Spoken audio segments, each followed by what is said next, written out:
گردیم به زمانی که گفته میشه موسی خود را به عنوان پیامبر و فرستاده خدا به مردم معرفی کرد و 10 فرمان را از جانب خداوند برای مردم به ارمغان آورد. البته یک موضوع بسیار مهم رو یادآوری کنم که هیچ کتابی در دست نداشت و البته بعد هم ننوشت، اما به گفته مورخین بعد از 700 سال توسط تعدادی کاهن یهودی کتابی گردآوری و نوشته شد، نه توسط خدا و نه توسط پیامبرش، بلکه توسط افرادی ناشناس و آن را کتاب آسمانی نامگذاری کردند.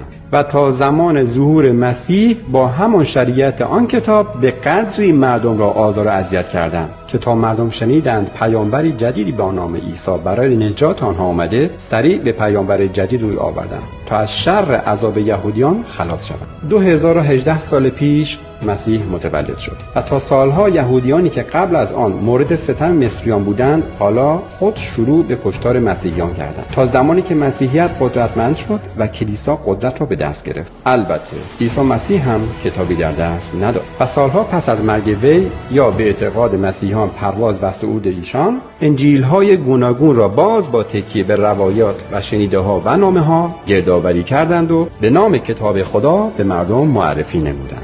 و دوباره فلاکت و بدبختی مردم شروع شد و به مدت حدود 1000 سال بدترین عذابها و قتل و غارت توسط کلیسا با در دست داشتن کتاب خدا آغاز شد تا زمان پیدایش دین اسلام.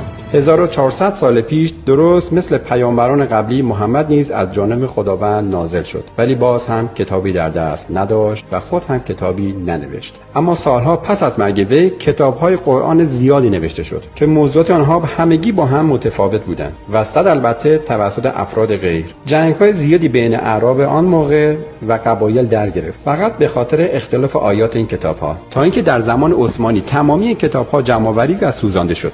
از میان آن کتاب‌ها یک کتاب گردآوری شد به نام قرآن امروزی که به نام قرآن عثمانی معروف است، که البته باز فراموش نشود که با همین کتاب مقدس آسمانی که قرار بود برای مردم رحمت و برکت آورده شود به کشورهای زیادی حمله شد و افراد زیادی گردن زده شدند، شهرها به آتش کشیده شد، به هزاران زن و کودک تجاوز شد تا به این دین مبین ایمان آورند.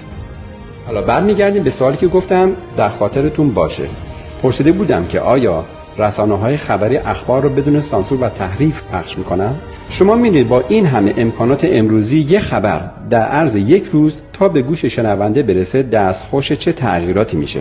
حالا تصور کنید کتاب‌هایی که به دست افرادی غیر از افرادی که مدعیشون از طرف خداوند اومدن و اون هم پس از گذشت سالها و یا صدها سال از فوت اونها و در زمانی که افسانه و قصه و معجزه و جادو حرف اول رو میزد نوشته شده و به نام کتاب آسمانی به خورد مردم ساده لوح داده شد.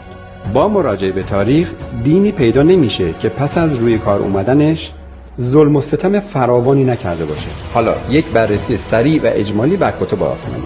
اول اینکه این کتاب‌ها را هیچ پیامبری خودش ننوشته. دوم اینکه خود خدا هم با این همه معجزاتی که قدرتش رو به پیامبرش داد حتی یک کتاب هم ننوشت. سوم اینکه چرا همین کتاب‌ها از کتاب‌های قبلی کپی برداری شده با همون داستان‌های تکراری و با همون شخصیت‌ها. و چهارم اینکه حتی خود پیامبرا در مورد خدایی که صحبت می‌کنن نه شنیدن صداشو و نه دیدنش، ولی بسیار اصرار دارن که وجود داره و باید مردم به اون ایمان بیارن، وگرنه این افراد بی ایمان و بی خدا شناخته میشن و در هر دینی دستوری برای مجازات این افراد وجود داره. در زمان یهودی‌ها آنها این فرد بی ایمان را زنده زنده در آتش میسوزاندند. در زمان مسیحیت ابتدا شکنجه میکردن بعد میسوزوندن. به قول معروف بعد حتما اعتراف میکرد به این موضوع که به خدا ایمان نداره تا پاک بشه و بعد کشته بشه.